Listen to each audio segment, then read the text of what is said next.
Hi friends, welcome back to my YouTube channel സബ്മിൻ studies. നമുക്ക് economic growth and ഡെവലപ്മെൻറ്റിൻ്റെ അടുത്ത ഭാഗം നോക്കാം. Factors affecting economic growth and development.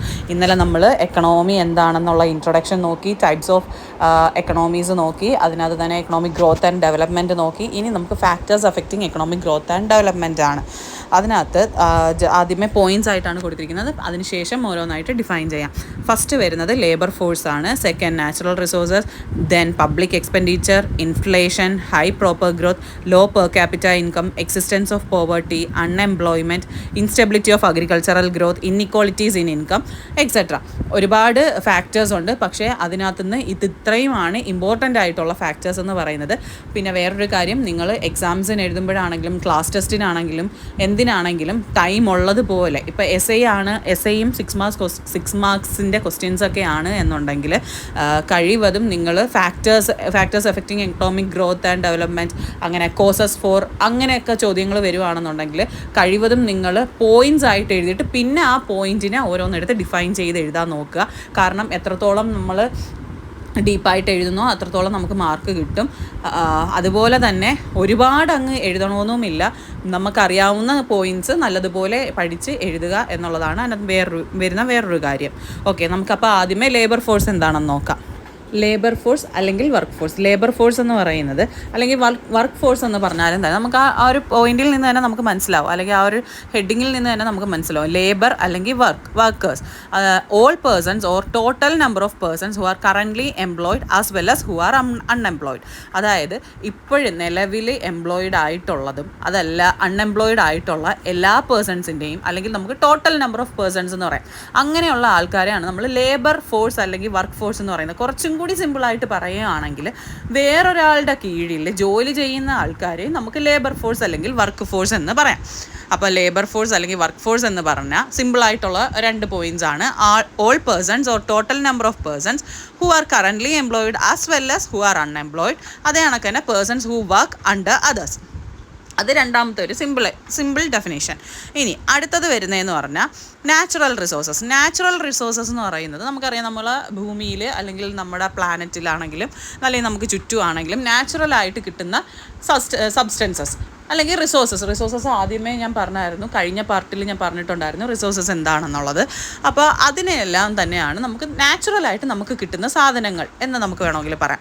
അതായത് ഈ നാച്ചുറൽ റിസോഴ്സസ് എന്ന് പറയുമ്പോഴത്തേക്ക് കോൾ, പിന്നെ natural gas, metal, stone, air, sunlight, plants, animals, ഇതെല്ലാം തന്നെ നമുക്ക് നാച്ചുറൽ റിസോഴ്സസ് ആണെന്ന് പറയാം. ഇതെല്ലാം നമുക്ക് ചില നാച്ചുറൽ റിസോഴ്സസ് നമുക്ക് ഡയറക്റ്റായിട്ട് യൂസ് ചെയ്യാൻ പറ്റില്ല, അത് നമ്മൾ കൺവേർട്ട് ചെയ്യേണ്ടി വരും. റോ മെറ്റീരിയൽസ് ആയിട്ടൊക്കെ ആയിരിക്കും അത് നമ്മളെ കയ്യിൽ കിട്ടുന്നത്. അപ്പോൾ അത് നമ്മൾ കൺവേർട്ട് ചെയ്ത് നമുക്കെന്ന് പറഞ്ഞാൽ ഹ്യൂമൻസിന് ആവശ്യമായിട്ടുള്ള രീതിയിൽ അതെന്താ കൺവേർട്ട് ചെയ്തെടുക്കും ഇൻറ്റു എ യൂസ്ഫുൾ ഫോം. അത് ഇപ്പം പറഞ്ഞിരിക്കുന്നതെന്ന് പറഞ്ഞാൽ important for production, living and social development. Natural resources are important for production, living and social development. Example പറഞ്ഞിട്ടുണ്ട്, oil, coal, natural gas, metal, stone, sand, air, sunlight, etcetera. ഇനി അത് കണക്ക് തന്നെ ഈ natural resources are use to make, എന്തിനൊക്കെ use ചെയ്യും? Food ഉണ്ടാക്കാൻ use ചെയ്യാം, ഫ്യൂവൽസ് ഉണ്ടാക്കാൻ യൂസ് ചെയ്യാം, raw materials for production, used as raw materials for production. ഇതിനെല്ലാം തന്നെ നാച്ചുറൽ റിസോഴ്സസ് യൂസ് ചെയ്യാം. ഈ ഫുഡ് ഉണ്ടാക്കാൻ യൂസ് ചെയ്യുന്നത് എന്താ? ഫിഷ് ഈ ഫുഡ് ഉണ്ടാക്കാൻ യൂസ് ചെയ്യില്ലേ? അത് കണക്ക് തന്നെ പ്ലാന്റ്സ്, വാട്ടർ, ഇതെല്ലാം തന്നെ, ഓയിൽ, അതെല്ലാം തന്നെ ഫുഡ് ഉണ്ടാക്കാൻ യൂസ് ചെയ്യും. ഫ്യൂവൽസ് ഉണ്ടാക്കാനും ഓയിൽ, കോൾ, നാച്ചുറൽ ഗ്യാസ് ഇതെല്ലാം യൂസ് ചെയ്യും. പിന്നെ റോ മെറ്റീരിയൽസ് ആയിട്ട് കിട്ടുന്ന നമുക്ക് എക്സാമ്പിൾ എന്തോ പറയും, മെറ്റൽസ്, അതെല്ലാം തന്നെ റോ മെറ്റീരിയൽ, അത് നമ്മുടെ യൂസ്ഫുൾ ഫോമിലോട്ടാണ് അത് മാറ്റുന്നത് അല്ലേ. അപ്പോൾ നമ്മൾ 2 ഫാക്ടറാണ് ഇപ്പോൾ പറഞ്ഞത്, labour force or work force. അതിനകത്ത് സെക്കൻഡ് വൺ വരുന്നത് നാച്ചുറൽ റിസോഴ്സസ്. അടുത്ത ഫാക്ടർ പബ്ലിക് എക്സ്പെൻഡിച്ചറാണ്. പബ്ലിക് എക്സ്പെൻഡിച്ചർ എന്ന് പറയുമ്പോഴത്തേക്കും പൊതുജനങ്ങളുടെ ആവശ്യങ്ങൾ നടത്താൻ വേണ്ടിയിട്ട് അല്ലെങ്കിൽ പൊതുജനങ്ങൾക്ക് വേണ്ടിയിട്ട് ചിലവാക്കുന്ന ചിലവ്, അതാണ് എക്സ്പെൻഡിച്ചറിൻ്റെ കറക്റ്റ് ഇതെന്ന് പറയുന്നത്. പൈസ ചിലവാക്കുന്നത്, അത് ആ ഒരു രീതിയിൽ. അപ്പോൾ പബ്ലിക് എക്സ്പെൻഡിച്ചർ എന്ന് പറഞ്ഞാൽ പൊതുജനങ്ങൾക്ക് വേണ്ടി ചിലവാക്കുന്ന ആ ഒരു എമൗണ്ട് ഓഫ് മണി എന്നുള്ളത്. അപ്പോൾ എക്സ്പെൻഡിച്ചേഴ്സ് എന്ന് പറയുന്നത് എപ്പോഴും ചെയ്യുന്നത് are made for social welfare of people. എന്തിനു വേണ്ടിയിട്ടാണെന്ന് ചോദിച്ചാൽ ഒരു സമൂഹത്തിലെ ജനങ്ങളുടെ ക്ഷേമത്തിന് വേണ്ടിയിട്ട്. അതായത് ആ ജനങ്ങൾക്ക് ഒരു കുറവും പാടില്ല, എല്ലാ സുഖ സൗകര്യങ്ങളും ഇല്ലെങ്കിലും ഗവൺമെൻറ്റിനെ കൊണ്ട് പറ്റുന്ന രീതിയിലുള്ള എല്ലാ അടിസ്ഥാന സൗകര്യങ്ങളോടുകൂടിയും ഒരു സൊസൈറ്റിയിലുള്ള പീപ്പിൾ നല്ലതുപോലെ കഴിയണം, അല്ലെങ്കിൽ അവർക്ക് എല്ലാ ഇതും ഉണ്ടായിരിക്കണം എന്നുള്ള രീതിയിൽ ചിലവാക്കുന്നത്. അതേ കണക്ക് തന്നെ ടു റൺ ഗവൺമെൻറ് അഡ്മിനിസ്ട്രേഷൻ നല്ല സ്മൂത്തായിട്ട്, നമ്മൾ പറയത്തില്ലേ സുഗമമായിട്ട് നടത്താൻ വേണ്ടിയിട്ട് എന്നൊക്കെ പറയത്തില്ല, ആ ഒരു രീതിയിൽ സ്മൂത്തായിട്ട് റൺ ചെയ്യാൻ വേണ്ടിയിട്ടും ഗവൺമെൻറ് അഡ്മിനിസ്ട്രേഷൻ സ്മൂത്തായിട്ട് റൺ ചെയ്യാൻ വേണ്ടിയിട്ടും എല്ലാം നമ്മൾ പബ്ലിക് എക്സ്പെൻഡിച്ചർ യൂസ് ചെയ്യും. പബ്ലിക് എക്സ്പെൻഡിച്ചർ യൂസ് ചെയ്യും. അതേ കണക്ക് തന്നെ ഈ പബ്ലിക് എക്സ്പെൻഡിച്ചേഴ്സ് എപ്പോഴും മേക്ക് ചെയ്യുന്ന ടീംസ് എന്ന് പറയുന്നത് സെൻട്രൽ ഗവൺമെൻറ്, സ്റ്റേറ്റ് ഗവൺമെൻറ്, അതേ കണക്ക് തന്നെ ലോക്കൽ അതോറിറ്റീസ്, അഡ്മിനിസ്ട്രേഷൻസ്, പിന്നെ ഈ അഡ്മിനിസ്ട്രേഷൻസുമായിട്ട് ചേർന്ന് നിൽക്കുന്ന ബോഡീസ് ആണ്. അഡ്മിനിസ്ട്രേഷൻസുമായിട്ട് ചേർന്ന് നിൽക്കുന്ന അവർ പറയുന്ന ജോലികൾ ചെയ്യുന്ന ഓഫീസസ് അതാണ് ഈ ബോഡീസ് എന്ന് പറയുന്നത്. ബോഡീസ് ആണ്. ഇവരെല്ലാം ആണ് ഈ പബ്ലിക് എക്സ്പെൻഡിച്ചറിൻ്റെ ചിലവാക്കുന്ന ആൾക്കാർ. Public expenditure is made for the social welfare of people and to run government administration smoothly. ഇനി ഇതെല്ലാം മേക്ക് ചെയ്യുന്ന ആരാന്ന് ചോദിച്ചാൽ സെൻട്രൽ, സ്റ്റേറ്റ്, ലോക്കൽ അതോറിറ്റീസ്, അതേ കണക്ക് തന്നെ ബോഡീസ് അറ്റാച്ച്ഡ് ടു അഡ്മിനിസ്ട്രേഷൻസ്, പിന്നെ അഡ്മിനിസ്ട്രേറ്റീവ് അതോറിറ്റീസ്, ഇവരെല്ലാം ആണ് ഇത് പബ്ലിക് എക്സ്പെൻഡിച്ചർ എല്ലാം തന്നെ മേക്ക് ചെയ്യുന്നത്. എക്സാമ്പിൾ പറയുവാണെങ്കിൽ സ്കൂൾ ബിൽഡിംഗ് കെട്ടുന്നു, ഒരു ഗവൺമെൻറ് സ്കൂൾ ബിൽഡിംഗ് കെട്ടുന്നു.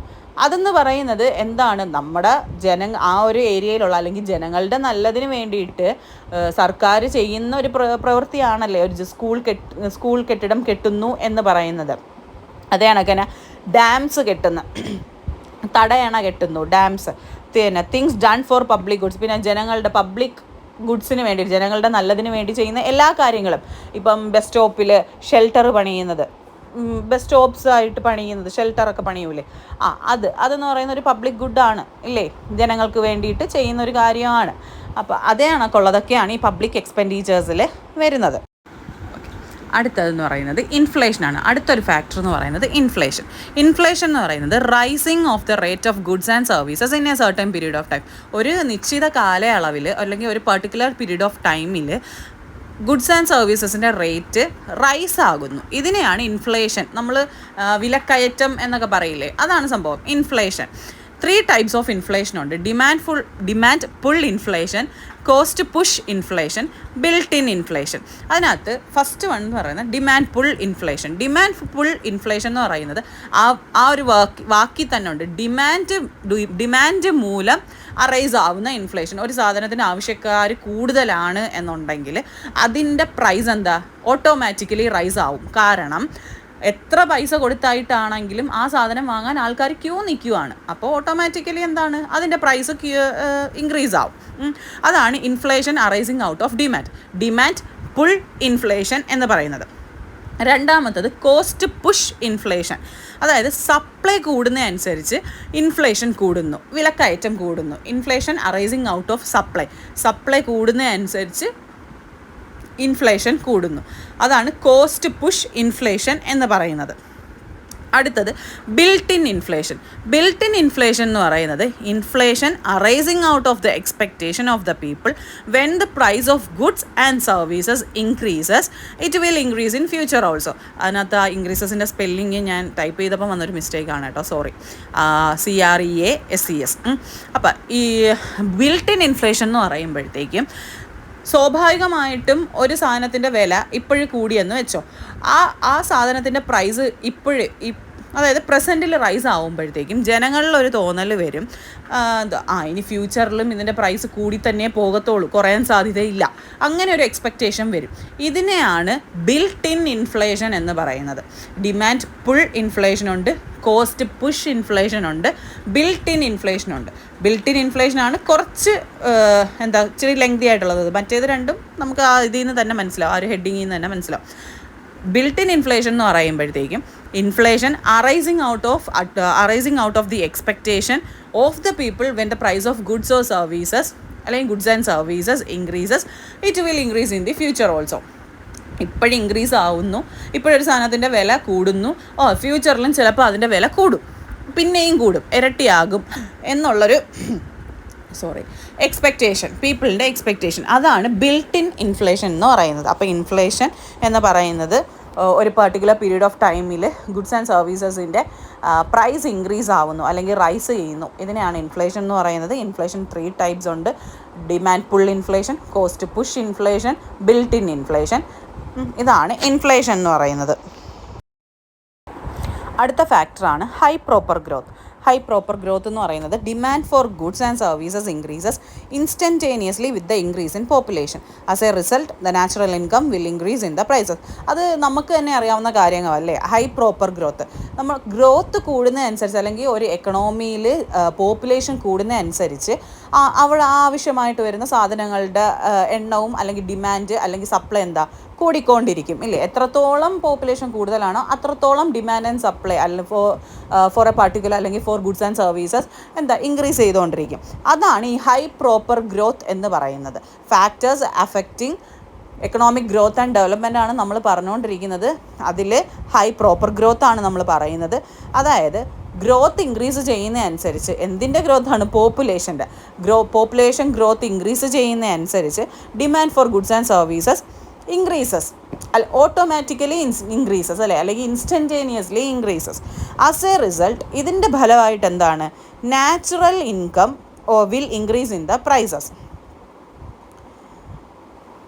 അതിൻ്റെ എല്ലാം ആ ഒരു സാധനത്തിൻ്റെ എല്ലാം പ്രൈസസും തന്നെ നാച്ചുറലായിട്ട് ഇൻക്രീസ് ആവും.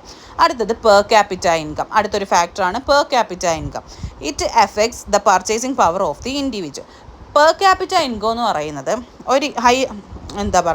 ഒരു ഇൻഡിവിജ്വലിന് കിട്ടുന്ന ഓവറോൾ ഇൻകം, അതിനെയാണ് പെർ ക്യാപിറ്റ ഇൻകം എന്നുകൊണ്ട് ഉദ്ദേശിക്കുന്നത്. സിമ്പിളായിട്ട് നമ്മൾ പറയുകയാണെങ്കിൽ അതാണ് മീനിങ് പെർ ക്യാപിറ്റ ഇൻകം.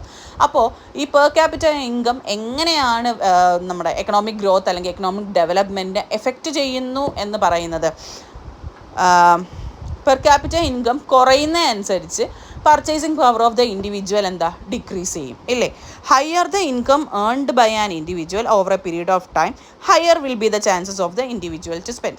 അതായത് ഇപ്പം എനിക്കിപ്പോൾ ഒരു 25,000 രൂപയെ സാലറി ഉള്ളൂ എന്നുണ്ടെങ്കിൽ ഞാൻ ആ 25,000 രൂപയ്ക്ക് ഉള്ള ചിലവുകളെ നടത്തത്തുള്ളൂ ഇല്ലേ. പക്ഷേ അതേസമയം ഒരു 50,000 രൂപ സാലറി കിട്ടുന്ന ഒരാൾക്കാണെങ്കിലോ ആ 50,000 രൂപയുടെ ചിലവും കാര്യങ്ങളും എല്ലാം ഉണ്ടാവും. അപ്പം എത്രത്തോളമാണോ ഒരു ഇൻഡിവിജ്വലിൻ്റെ സാലറി അല്ലെങ്കിൽ ടോട്ടൽ ഇൻകം അല്ലെങ്കിൽ പെർ ക്യാപിറ്റ ഇൻകം, അതിനനുസരിച്ചായിരിക്കും അവരുടെ പർച്ചേസിങ് പവർ എന്ന് പറയുന്നത്. അതാണ് ഈ per capita income economic growth and ഡെവലപ്മെൻറ്റിനെ അഫക്റ്റ് ചെയ്യുന്നു എന്ന് പറയാനുണ്ടായ ഒരു കാരണം. ഓക്കെ, അപ്പോൾ നമ്മൾ ഹൈ പ്രോപ്പർ ഗ്രോത്ത് പറഞ്ഞു, പെർ ക്യാപിറ്റ ഇൻകം പറഞ്ഞു, നാച്ചുറൽ റിസോഴ്സസ് പറഞ്ഞു, ഇൻഫ്ലേഷൻ പറഞ്ഞു, പിന്നെ ഫസ്റ്റ് നമ്മൾ പറഞ്ഞ labour force or work force പറഞ്ഞു ഇല്ലേ. അതിൻ്റെ എല്ലാം കൂട്ടത്തിലാണ് ഈ ഹൈ പ്രോപ്പർ ഗ്രോത്തും പെർ ക്യാപിറ്റ ഇൻകവും വരുന്നത്. ഓക്കെ, നമുക്ക് അടുത്തത് നോക്കാം. അടുത്തത് existence of poverty. Existence of poverty എന്ന് പറഞ്ഞാൽ അറിയാലോ, ദാരിദ്ര്യം. Existence of poverty is one of the factors affecting economic growth and development. Poverty means when an individual or a society lacks their basic needs due to financial means which are needed for their basic living. Poverty, ദാരിദ്ര്യം എന്ന് പറയുന്നത് ഒരു economy അല്ലെങ്കിൽ ഒരു individual അല്ലെങ്കിൽ ഒരു society അവരുടെ basic needs പോലും നേരെ ചൊവ്വേ നടത്താൻ പറ്റാതെ, അതിനുള്ള സൗകര്യം പോലും ഇല്ലാതെ വരുന്ന ആ ഒരു അവസ്ഥ, അതിനെയാണ് പോവർട്ടി എന്നുകൊണ്ട് ഉദ്ദേശിക്കുന്നത്. ദാരിദ്ര്യം കൊണ്ട് ഉദ്ദേശിക്കുന്നത് അതായത് അവർക്ക് ഡെയിലി ചെയ്യേണ്ട ബേസിക് നീഡ്സ് പോലും അവരെ കൊണ്ട് അത് നിറവേറ്റാൻ പറ്റുന്നില്ല. അങ്ങനെയുള്ള ഒരു അവസ്ഥയാണ് നമ്മൾ പോവർട്ടി എന്നുകൊണ്ട് ഉദ്ദേശിക്കുന്നത്. Rapid economic growth has led to a sharp reduction in extreme poverty in India. പെട്ടെന്നുണ്ടായ ഒരു എക്കണോമിക് ഗ്രോത്ത് ഉണ്ടല്ലോ, റാപ്പിഡ് ആയിട്ടുള്ള ഒരു എക്കണോമിക് ഗ്രോത്ത്, അത് കാരണം ഒരു ഷാർപ്പ് റിഡക്ഷൻ കൊണ്ടുവന്നു ഈ ഒരു എക്സ്ട്രീം പോവേർട്ടി എന്നുള്ള, ഇന്ത്യയിൽ എക്സ്ട്രീം പോവേർട്ടി എന്നുള്ള ആ ഒരു ലേബലിന് ഒരു ഷാർപ്പ് റിഡക്ഷൻ കൊണ്ടുവന്നു. എന്ത് വന്നപ്പോൾ? റാപ്പിഡ് എക്കണോമിക് ഗ്രോത്ത് വന്നപ്പോഴത്തേക്കും. അതേ കണക്ക് തന്നെ ഡെയിലി യൂസ് ചെയ്യുന്ന കമ്മോഡിറ്റീസ്, നമ്മൾ ഡെയിലി യൂസ് ചെയ്യുന്ന കമ്മോഡിറ്റീസ് ഉണ്ടല്ലോ, അതിൻ്റെ എല്ലാം തന്നെ പ്രൈസ് ഇൻക്രീസ് ആവുന്നതും പെട്ടെന്ന് തന്നെ റൈസ് ആവുന്നതും പോവർട്ടിക്ക് ഒരു കാരണമാണ്. പിന്നെ അൺഎംപ്ലോയ്മെൻറ്റ്, ജോലിയില്ലായ്മ, പിന്നെ അഗ്രികൾച്ചറൽ ഗ്രോത്തിൻ്റെ ഇൻസ്റ്റെബിലിറ്റി, പിന്നെ ഇൻകം ഇന്നീക്വൽ ആയിട്ടുള്ള ഇൻകം കൊടുക്കുന്നത്, ഇതെല്ലാം തന്നെ എന്താണ്, പോവർട്ടി ഇപ്പോഴും നിലനിൽക്കുന്നു അല്ലെങ്കിൽ എക്സിസ്റ്റ് ചെയ്യുന്നു എന്നുള്ളതിൻ്റെ ആ ഒരു ഫാക്ടറാണ്. എക്സിസ്റ്റൻസ് ഓഫ് പോവർട്ടി എന്നുള്ളതിൻ്റെ കാരണമാണ് ഈ പറയുന്നത്.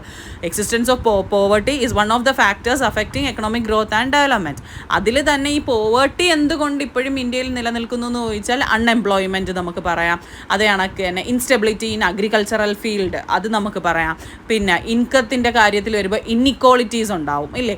ഇപ്പം ഒരേ പൊസിഷൻ നമ്മൾ ഇടയ്ക്ക് വെച്ച് കേൾക്കുന്നുണ്ടായിരുന്നു, ഒരേ പൊസിഷനിൽ ഇരിക്കുന്ന മെയിലിനും ഫീമെയിലിനും രണ്ട് സാലറിയാണ്. മെയിൽസിന് കൂടുതൽ സാലറിയും ഫീമെയിൽസിന് കുറഞ്ഞ സാലറി. ഇത് നമ്മൾ ഇടയ്ക്ക് കരുത്, ഞാൻ എൻ്റെ അഭിപ്രായം പറഞ്ഞതല്ല, ഇടയ്ക്ക് വെച്ച് ഇങ്ങനെ ഒരു ടോക്കൊക്കെ ഉണ്ടായിരുന്നു. അപ്പോൾ അതേ കണക്ക് ഇന്നിക്വാളിറ്റീസ് ഉണ്ടായിരിക്കും ഇൻ ഇൻകം. പിന്നെ അതേ കണക്ക് തന്നെ ഡെയിലി യൂസിങ് കമ്മോഡിറ്റീസിൽ വരുന്ന പ്രൈസ് റൈസിങ് അല്ലെങ്കിൽ increase in the price of daily using commodities, അതും ഒരു പോവർട്ടിക്ക് കാരണമാണ് എന്നൊക്കെ പറയും. ഇതിത്രയാണ് existence of poverty is one of the factors affecting economic growth and development എന്ന് പറയാൻ കാരണം. അപ്പോൾ പോവർട്ടി എന്ന് പറയുന്നത് ഒരു ഇൻഡിവിജ്വലോ അല്ലെങ്കിൽ സൊസൈറ്റിയോ lacks their basic needs due to financial means which are needed for their basic living.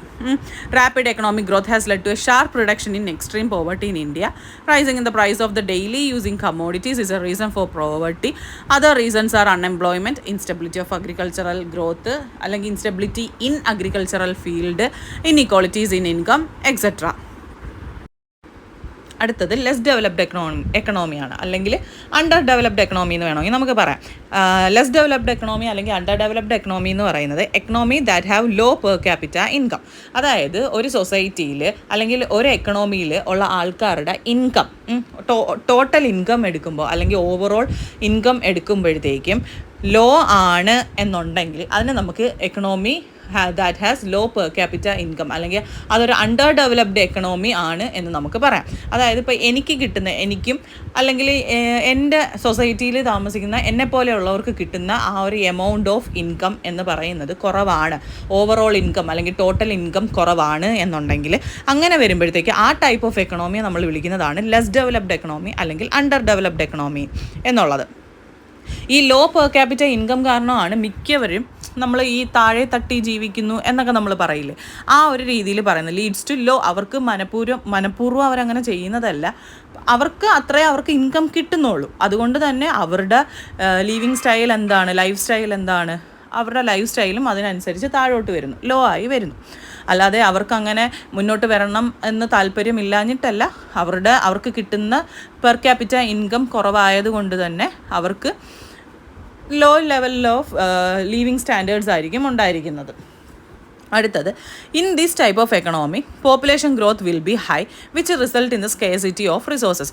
ഇനി ഇതിനകത്ത് വരുന്ന മൂന്നാമത്തെ മെയിൻ ഇമ്പോർട്ടൻറ്റ് കാര്യം എന്ന് പറയുന്നത്, ഈ ഒരു ലെസ് ഡെവലപ്ഡ് എക്കണോമി അല്ലെങ്കിൽ അണ്ടർ ഡെവലപ്ഡ് എക്കണോമി എന്ന് പറഞ്ഞില്ലേ, ഈ ടൈപ്പ് ഓഫ് എക്കണോമിയിൽ പോപ്പുലേഷൻ ഗ്രോത്ത് ഭയങ്കര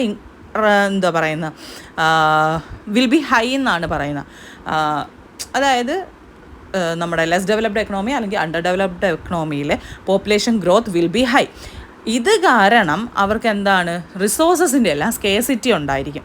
ആവശ്യാനുസരണം സാധനങ്ങൾ എത്തിക്കാനോ അല്ലെങ്കിൽ സാധനങ്ങൾ ആവശ്യാനുസരണം അവർക്ക് കിട്ടില്ല. അതും ഇവരുടെ ഈ ലോ ലെവൽ ഓഫ് ലിവിങ് അല്ലെങ്കിൽ ലോ സ്റ്റാൻഡേർഡ് ഓഫ് ലിവിങ് എന്നുള്ളതിനൊരു കാരണമാകും. അതുകൊണ്ട് തന്നെ ഇവർക്ക് മുന്നോട്ട് വരാൻ പറ്റില്ല. പെർ ക്യാപിറ്റ ഇൻകം ആണ് എല്ലാത്തിനും ബേസ്. എത്രത്തോളം സാലറി ഒരാൾക്ക് കിട്ടുന്നോ അത്രത്തോളം നന്നായിരിക്കും അയാളുടെ ജീവിത സാഹചര്യങ്ങളും. അപ്പോൾ ഇവർക്ക് പെർ ക്യാപിറ്റ ഇൻകം കുറച്ച് കിട്ടുമ്പോഴത്തേക്കും ഇവരുടെ സ്റ്റാൻഡേർഡ് ഓഫ് ലിവിങ് അല്ലെങ്കിൽ ഇവർ ചിലവാക്കുന്ന രീതി അല്ലെങ്കിൽ ഇവരുടെ ജീവിതങ്ങൾ എല്ലാം തന്നെ എന്തായിരിക്കും, അതേ കണക്ക് ലോ ആയിരിക്കും. അത് പിന്നെ പോപ്പുലേഷൻ ഗ്രോത്ത് ഹൈ ആവുന്നതും സ്കേസിറ്റി ഓഫ് റിസോഴ്സസിന് ഒരു കാരണമാകും. ഇതും അണ്ടർ ഡെവലപ്ഡ് എക്കണോമിയുടെ ഒരു ഫീച്ചറിനോ അല്ലെങ്കിൽ ഒരു എഫക്റ്റെന്നോ അങ്ങനെ വേണമെങ്കിലും നമുക്ക് പറയാം. നമ്മളപ്പോൾ നേരത്തെ ലെസ് ഡെവലപ്ഡ് എക്കണോമി അല്ലെങ്കിൽ അണ്ടർ ഡെവലപ്ഡ് എക്കണോമി എന്ന് പറഞ്ഞില്ലേ. ഇനി അതിൻ്റെ ഫീച്ചേഴ്സാണ് പറയുന്നത്. എന്തൊക്കെ കാരണം ഫീച്ചേഴ്സ് എന്നോ അല്ലെങ്കിൽ ഫാക്ടേഴ്സ് ദാറ്റ് എഫക്റ്റ് അല്ലെങ്കിൽ factors that lead to less developed economy or under developed economy എന്നോ അങ്ങനെ എന്ത് വേണമെങ്കിലും ആവാം ഹെഡിങ്. അപ്പോൾ features of less developed economy എന്താണെന്ന് നോക്കാം. ഒന്നാമത്തത് ഹൈ പോവേർട്ടി കോസിങ് മാൽ ന്യൂട്രീഷൻ.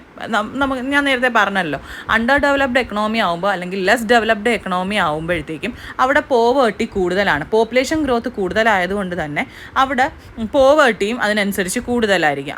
അതെന്തിന് കാരണമാകും? കോസിങ് മാൽ ന്യൂട്രീഷൻ. മാൽ ന്യൂട്രീഷൻ എന്ന് പറഞ്ഞാൽ പോഷകാഹാരക്കുറവ്.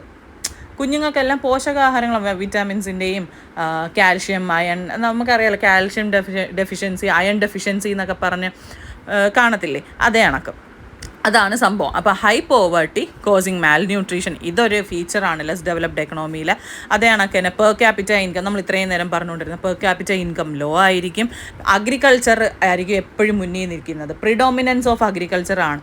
ഈ അഗ്രികൾച്ചറിൽ തന്നെ, അഗ്രികൾച്ചർ എന്ന് പറയുന്ന ആ ഒരു ഫീൽഡിൽ തന്നെ ഇവർ യൂസ് ചെയ്യുന്ന ടെക്നിക്സ് ഡിഫറെൻ്റ് ആയിരിക്കും. ഇവർ യൂസ് ചെയ്യുന്ന ടെക്നിക്സ് ഓൾഡ് മെത്തേഡ്സ് ആയിരിക്കും മിക്കവരും. കാരണം ഇവർക്ക് ന്യൂ ടെക്നോളജീസോ അല്ലെങ്കിൽ ന്യൂ മെത്തേഡ്സ് ഒന്നും ന്യൂ മെത്തേഡ്സ് ഒന്നും തന്നെ അവർക്ക് ഉൾക്കൊള്ളാനുള്ള ക്യാപിറ്റൽ ഇല്ല. പിന്നെ അപ്പോൾ അവർ പഴയ മെത്തേഡിൽ തന്നെ ആയിരിക്കും അഗ്രികൾച്ചർ പ്രൊഡ്യൂസ് ചെയ്യുന്നതും എല്ലാം. അതാണ് predominance of agriculture, rapid population growth, unemployment, inequality, low level of technology, primary exports etcetera. ഇതെല്ലാം features of less developed economy or factors that effect അല്ലെങ്കിൽ that leads to less developed economy or under developed economy എന്ന് പറയാം. ഇനി വേറൊരു ഇതെന്ന് പറയുന്നത് ഇതെല്ലാം തന്നെ ഇൻ്റർ കണക്റ്റഡ് ആണ്. നിങ്ങളത് ഒന്നുകൂടി വായിച്ചു നോക്കിയാൽ നിങ്ങൾക്ക് മനസ്സിലാവും. അൺഎംപ്ലോയ്മെൻറ്റ്, തൊഴിലില്ലായ്മ, അഥവാ തൊഴിലുണ്ടെങ്കിൽ എന്താണ് അവിടെ ഇന്നിക്വാളിറ്റി കാണിക്കും അല്ലേ. സാലറി ഡിസ്ട്രിബ്യൂഷനിലാണെങ്കിലും ഇപ്പോൾ ജോലിയുടെ കാര്യത്തിലാണെങ്കിലും ജോബ് ഷെയർ ചെയ്യുന്ന കാര്യത്തിലാണെങ്കിലും എന്തിനാണെങ്കിലും ഇന്നിക്വാളിറ്റി കാണും. ഇനി അഥവാ ഇന്നിക്വാളിറ്റി ഇല്ല, ഓക്കെ ആണ് എന്നുണ്ടെങ്കിൽ അവരുടെ പോപ്പുലേഷൻ ഗ്രോത്ത് ഹൈ ആയിരിക്കും. പോപ്പുലേഷൻ ഗ്രോത്ത് ഹൈ ആകുമ്പോൾ ഓട്ടോമാറ്റിക്കലി പോവർട്ടി കൂടും. പോവർട്ടി കൂടുമ്പോഴത്തേക്കും മാൽന്യൂട്രീഷൻ കൂടും. മാൽന്യൂട്രീഷൻ കൂടുമ്പോഴത്തേക്കും അതിൻ്റെ അതുപരമായിട്ടുള്ള അവരുടെ ഹെൽത്ത് ഇഷ്യൂസ് ഉണ്ടാവും. ഇങ്ങനെ ഇതെല്ലാം തന്നെ ഇൻ്റർ കണക്റ്റഡ് ആണ്. നിങ്ങളത് നോക്കിയാൽ നിങ്ങൾക്ക് മനസ്സിലാവും. അടുത്തത് നമ്മുടെ ലാസ്റ്റ് ടോപ്പിക്കാണ് measurements of economic growth in terms of per capita income. Per capita income എന്താണെന്ന് പറഞ്ഞല്ലോ, ഒരു ഇൻഡിവിജ്വലിന് കിട്ടുന്ന ടോട്ടൽ എമൗണ്ട് ഓഫ് മണി അല്ലെങ്കിൽ ഒരു ഓവറോൾ ഇൻകം. ഇതിനെയാണ് നമ്മൾ പെർ ക്യാപിറ്റ ഇൻകം എന്ന് പറയുന്നത്. ആ പെർ ക്യാപിറ്റ ഇൻകം എക്കണോമിക് ഗ്രോത്തിൽ വരുമ്പോൾ എങ്ങനെയാണ് മെഷർ ചെയ്യുന്നത് അല്ലെങ്കിൽ ഏത് രീതിയിലാണ് മെഷർ ചെയ്യുന്നത് എന്നുള്ളതാണ്. ഇത് ആദ്യമേ ഞാൻ പറഞ്ഞതാണ്. മെഷർ ചെയ്യുന്ന മെത്തേഡ് എന്ന് പറയുന്നത് GDP അല്ലെങ്കിൽ GNP, ഈ രണ്ട് മെത്തേഡ് വെച്ചിട്ടാണ് മെഷർ ചെയ്യുന്നത്. അതിനകത്ത് പെർ ക്യാപിറ്റ ഇൻകം മെഷർ ചെയ്യുന്ന എക്കണോമിക് ഗ്രോത്തിൽ പെർ ക്യാപിറ്റ ഇൻകം മെഷർ ചെയ്യുന്ന ഒരു മെത്തേഡാണ് GDP എന്ന് പറയുന്നത്. Growth of an economy is measured by the total production of goods and services which is called gross domestic product. ഒരു എക്കണോമിയിലെ ഗ്രോത്ത്, ഒരു എക്കണോമിക് ഗ്രോത്തായി അല്ലെങ്കിൽ അതിനൊരു വളർച്ചയുണ്ട് എന്ന് മനസ്സിലാക്കുന്നത് തന്നെ is measured by the total production of goods and service. ആ ഒരു എക്കണോമിയിൽ പ്രൊഡ്യൂസ് ചെയ്യുന്ന ഗുഡ്സ് ആൻഡ് സർവീസസിൻ്റെ ടോട്ടൽ പ്രൊഡക്ഷൻ എടുക്കും. അതിനെയാണ് നമ്മൾ ഗ്രോസ് ഡൊമസ്റ്റിക് പ്രൊഡക്റ്റ് എന്ന് പറയുന്നത്. എക്കണോമിയിൽ പ്രൊഡ്യൂസ് ചെയ്യുന്ന ഗുഡ്സ് ആൻഡ് സർവീസസിൻ്റെ ടോട്ടൽ പ്രൊഡക്ഷൻ, അതാണ് ഗ്രോസ് ഡൊമസ്റ്റിക് പ്രൊഡക്റ്റ് എന്ന് പറയുന്നത്. GDP means total value of goods and services produced in a country within a specific period of time. ഇത് ആദ്യമേ പറഞ്ഞായിരുന്നു. GDP എന്ന് പറയുന്നത് total value of goods and services ആണ് പ്രൊഡ്യൂസ്ഡ് ഇൻ എ കൺട്രി. ഒരു കൺട്രിയിൽ, ഒരു രാജ്യത്ത് പ്രൊഡ്യൂസ് ചെയ്യുന്ന ഗുഡ്സ് ആൻഡ് സർവീസസിൻ്റെ ടോട്ടൽ വാല്യൂ എത്രയാണോ അത് ചുമ്മാ അങ്ങ് പ്രൊഡ്യൂസ് ചെയ്യുകയല്ല, ഒരു പർട്ടിക്കുലർ പീരീഡ് ഓഫ് ടൈം കാണും. ഒരു നിശ്ചിത കാലയളവിനുള്ളിൽ പ്രൊഡ്യൂസ് ചെയ്യുന്ന ഗുഡ്സ് ആൻഡ് സർവീസസിൻ്റെ ടോട്ടൽ വാല്യൂ, എത്ര ഗുഡ്സ് ആൻഡ് സർവീസസ് പ്രൊഡ്യൂസ് ചെയ്തോ അത്രയും ഗുഡ്സ് ആൻഡ് സർവീസസിൻ്റെ ടോട്ടൽ വാല്യൂ, അതിനെയാണ് GDP എന്ന് പറയുന്നത്. ഇപ്പോൾ എക്സാമ്പിൾ പറയുകയാണെങ്കിൽ 6 മാസം കൊണ്ട് ഒരു രാജ്യത്ത് എത്ര ഗുഡ്സ് ആൻഡ് സർവീസസ്, 6 മാസം എന്ന് പറയുന്നതാണ് നമ്മൾ ടൈം പീരീഡ്. ആ 6 മാസം കൊണ്ട് ഒരു രാജ്യത്ത് ഗുഡ്സ് ആൻഡ് സർവീസസ് എത്രത്തോളം പ്രൊഡ്യൂസ് ചെയ്തോ അതിൻ്റെ എല്ലാം ടോട്ടൽ വാല്യൂ എടുക്കും. അത് വെച്ചിട്ടാണ് GDP മെഷർ ചെയ്യുന്നത്, ഗ്രോസ് ഡൊമസ്റ്റിക് പ്രൊഡക്റ്റ് മെഷർ ചെയ്യുന്നത്. അപ്പം ഇതോടുകൂടി നമ്മുടെ ഡെവലപ്മെൻറ്റ്, എൻവയോൺമെൻറ്റ് ആൻഡ് ഇന്ത്യൻ എക്കണോമിയുടെ ഫസ്റ്റ് സെക്ഷൻ തീർന്നിട്ടുണ്ട്. അതിനകത്ത് നമ്മൾ ഇൻട്രൊഡക്ഷൻ പറഞ്ഞു, എക്കണോമി എന്താണെന്ന് പറഞ്ഞു, ടൈപ്സ് ഓഫ് എക്കണോമീസ് പറഞ്ഞു, factors affecting economic growth and development, economic growth എന്താണെന്ന് പറഞ്ഞു, എക്കണോമിക് ഡെവലപ്മെൻറ്റ് പറഞ്ഞു, പിന്നെ under developed economy, features of under developed economy, measurement in terms of per capita income, അങ്ങനെ എല്ലാം പറഞ്ഞു തീർത്തു. ഇനി നമുക്ക് സെക്കൻഡ് സെക്ഷൻ വരുന്നുണ്ട്. അതിനകത്താണ് നമ്മുടെ തിയറീസ് ഒക്കെ വരുന്നത്, ഹാരോൾഡ് ഡോമർ തിയറി, അങ്ങനെ കുറച്ച് തിയറീസ് വരുന്നത്. അപ്പോൾ അടുത്ത വീഡിയോ ആയിട്ട് ഉടനെ കാണാം. Okay, bye, thank U.